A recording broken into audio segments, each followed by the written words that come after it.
Physics में बहुत important topic है मॉडर्न फिजिक्स, यानी कि मॉडर्न बोले तो बहुत ही मॉडर्न, बहुत ही जदीद फिजिक्स। एक्चुअली दो टाइप की फिजिक्स मानी जाती हैं, एक क्लासिकल फिजिक्स यानी चाचा न्यूटन की फिजिक्स, ठीक है जी, न्यूटन भाई की। दूसरी एल्बर्ट आइंस्टाइन की फिजिक्स यानी मॉडर्न फिजिक्स। हालांकि एल्बर्ट आइंस्टाइन से पहले ही मॉडर्न फिजिक्स की इब्तदा हो गई थी 1897 में, जब हर्ट्ज ने फोटो इलेक्ट्रिक इफेक्ट का फिनोमेना दिया। लेकिन मॉडर्न फिजिक्स में जो सही मायनों में वर्किंग की थी वो की थी एल्बर्ट आइंस्टाइन ने। देखो, एक बड़ा अहम चीज़ हम कहते हैं फ्रेम ऑफ रेफरेंस वगैरह है, पास पेपर की एमसीक्यूज तो मैं करवाऊंगा।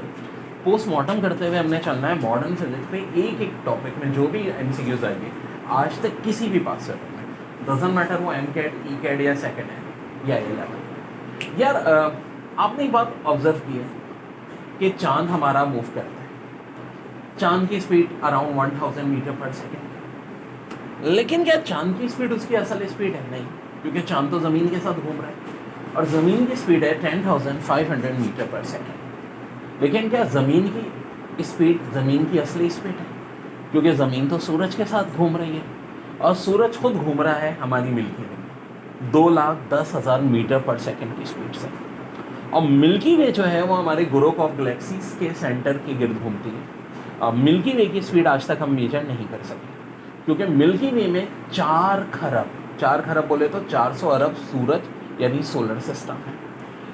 इसका मतलब है कि यार असल स्पीड तो किसी की नहीं है। एक और मिसाल मैं देता हूँ कि जहाज़ जब पाकिस्तान से अमेरिका जाता है, वही जहाज़ उसी स्पीड से जा रहा है, 16 घंटे लग रहे हैं, वापसी में 18 घंटे। आखिर ऐसा क्यों? क्योंकि जब जा रहा है तो अर्थ भी जहाज़ की साइड पे घूम रही है, और जब आ रहा है तो अर्थ की मुखालिफ सन पे आ रहा होगा, अर्थ ईस्ट टू वेस्ट मूव करती है।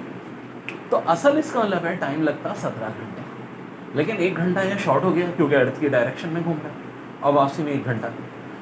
एक और मिसाल ले लो, एक रुका हुआ पानी है, स्टिल वाटर, बोट की स्पीड 5 है, 5 ही रहेगी। लेकिन अगर वो पानी बहता हुआ है और उसकी स्पीड 1 है, बोट की स्पीड 5 है, तो अगर वो बोट और पानी की डायरेक्शन सेम है तो 5 + 1 6 डायरेक्शन, बोट की स्पीड 6 हो जाएगी। और अगर अपोजिट साइड है तो 5 - 1 4 हो जाएगी। तो इस कॉन्सेप्ट पे सारी दुनिया चकरा रही थी, लेकिन एल्बर्ट आइंस्टाइन ने इस पर बहुत सारे कुछ बातें समझाई। देखो, फॉर पोजीशन और location of a point dash is used, ये एग्जाम में बहुत आई है एमसीक्यूज।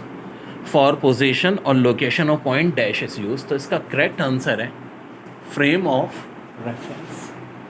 अब ये फ्रेम ऑफ रेफरेंस यानी कि भाई आप एक, हम ये चीज़ एज्यूम कर रहे हैं कि फ्रेम ऑफ रेफरेंस आखिर है क्या? अर्थ का फ्रेम ऑफ रेफरेंस क्या है? जब अर्थ मूव हो रही है, मून मूव हो रहा है, तो ये किसी फ्रेम ऑफ रेफरेंस के तहत हो रहा है। जी हाँ, मून हो रहा है अर्थ के फ्रेम ऑफ रेफरेंस। अर्थ का फ्रेम ऑफ रेफरेंस क्या हो जाएगा? सन। सन का मिल्की वे। आगे देखो, reference frame moving with constant speed is called inertial reference frame. जी हाँ, वो रेफरेंस फ्रेम जिसकी स्पीड क्या है? कांस्टेंट है, उसको हम कहते हैं inertial reference frame.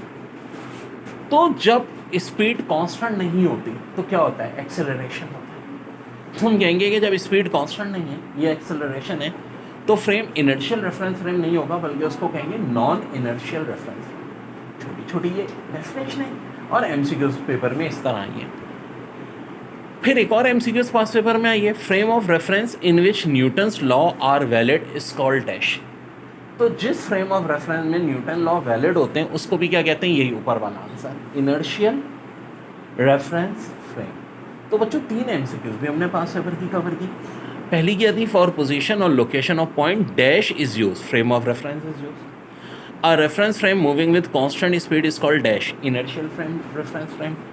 Frame of reference in which Newton law are valid is called G, inertial reference frame. Yeah.